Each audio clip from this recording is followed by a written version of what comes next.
আসসালামু আলাইকুম, welcome to জেস্ট life. বাজার জুড়ে এখন তালে সয়লাভ, হবে নাই বা কেন, চলছে তালের মৌসুম। তাই আজকে জেস্ট লাইফ নিয়ে এলো দুটো মজাদার ঝটপট তালের পিঠার রেসিপি। এতটাই সহজে বাড়িতে এটা তৈরি করতে পারবেন সামান্য কিছু উপকরণ দিয়ে, যে ট্রাস্ট মি আপনিও এই পিঠার প্রেমে পড়ে যাবেন। তো চলুন কথা না বাড়িয়ে ঝটপট দেখে নেই মজাদার পিঠার রেসিপিগুলো। আমি এই প্রথমে বড়ার জন্য এখানে মিশ্রণ তৈরি করে নেব। আমি এখানে তাল নিয়ে নিচ্ছি, তালটাকে আমি কষলে নিয়েছিলাম ভালোভাবে, যেটার রেসিপি আমার চ্যানেলে আছে, আমি লিঙ্ক ডিসক্রিপশন বক্সে দিয়ে দেব। এরপরে আমি দিয়ে দিচ্ছি এখানে চালের গুঁড়ো। আমি এখানে 1.5 কাপের মতো চালের গুঁড়ো দিয়েছি, আর 2 কাপ দিয়েছি ময়দা।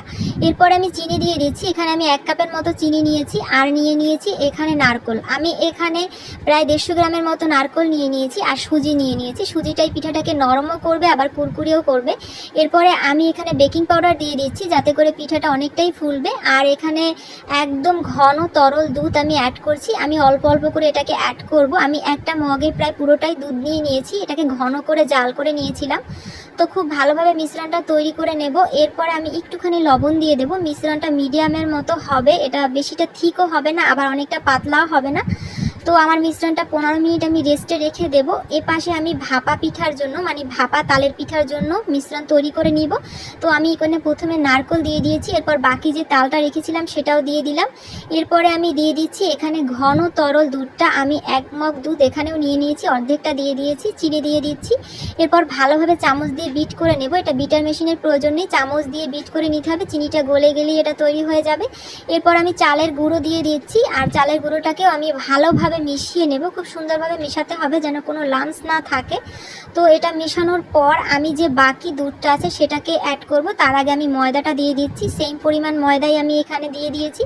তো এরপরে আমি আরও বাকি যে দুধটা আছে সেটা মিশিয়ে এটাকে একদম তৈরি করে নেব। এটা একটু শক্ত শক্ত হবে, আপনারা দেখতেই পাচ্ছেন। আমি দুটো মিশ্রণই এখানে পাশাপাশি রেখেছি, একটা একটু নরম আর বাকিটা শক্ত। তো প্রথমে ভাপার জন্য আমি এখানে একটা রাইস কুকারের যে স্টিম আছে সেটাকে নিয়ে নিচ্ছি। তো এটাতে আমি একটুখানি অয়েল ব্রাশ করে নিচ্ছি। এরপর আমি হাতের তালুতে করে সেই শক্ত মিশ্রণটা নিয়ে তার মধ্যে একটুখানি নারকেল দিয়ে এরপর এটাকে এখানে রেখে দেব, আর এটাকে ভাপে আমি দিয়ে দেব। তো আমি বাকিগুলো তৈরি করে নিয়েছি, দেখুন একদমই তৈরি হয়ে গিয়েছে। এরপর একটা রাইস কুকারে দিয়ে দেব। এটা 1 ঘন্টার মতো আপনাকে ভাপে দিতে হবে, আর কাঠির সাহায্যে চেক করে নিতে হবে। 1 ঘন্টা পর দেখুন আমার পিঠেগুলো একদম তৈরি হয়ে গিয়েছে। তো আমি এগুলোকে এবার তুলে নেব। এটা কিন্তু একদম ভালোভাবে কাঠি দিয়ে চেক করে তারপরে নিতে হবে। পিঠাগুলো তৈরি, একদম ঝটপট পিঠাগুলো তৈরি হয়ে গিয়েছে। এগুলো আপনারা গরম গরম পরিবেশন করতে পারেন। আর নারকেলের পুরটা অবশ্যই দেওয়ার চেষ্টা করবেন। যদি কারো হাতে লেগে যায় সেক্ষেত্রে একটু চালের গুঁড়ো অ্যাড করে নিতে পারেন। তো দেখুন আমার ভাপা তালের পিঠা একদম তৈরি। চায়ের সাথে আপনারা কিন্তু এটা সন্ধ্যাবেলা পরিবেশন করতে পারেন। তো আমার রেসিপিটা যদি আপনাদের ভালো লেগে থাকে তাহলে অবশ্যই এই পিঠাটা বাড়িতে তৈরি করবেন। তো এরপরে আমরা এখানে বড়ার জন্য তৈরি করে নেব। তেলটাকে আমি আগেই তৈরি করে নিয়েছিলাম গরম করে। তো এরপর আমি বড়াগুলো দিয়ে দিচ্ছি। ধীরে ধীরে এগুলোকে দিয়ে দিতে হবে, খুব সাবধানে এগুলো দিতে হবে যেন একটার সাথে একটা লেগে না যায়।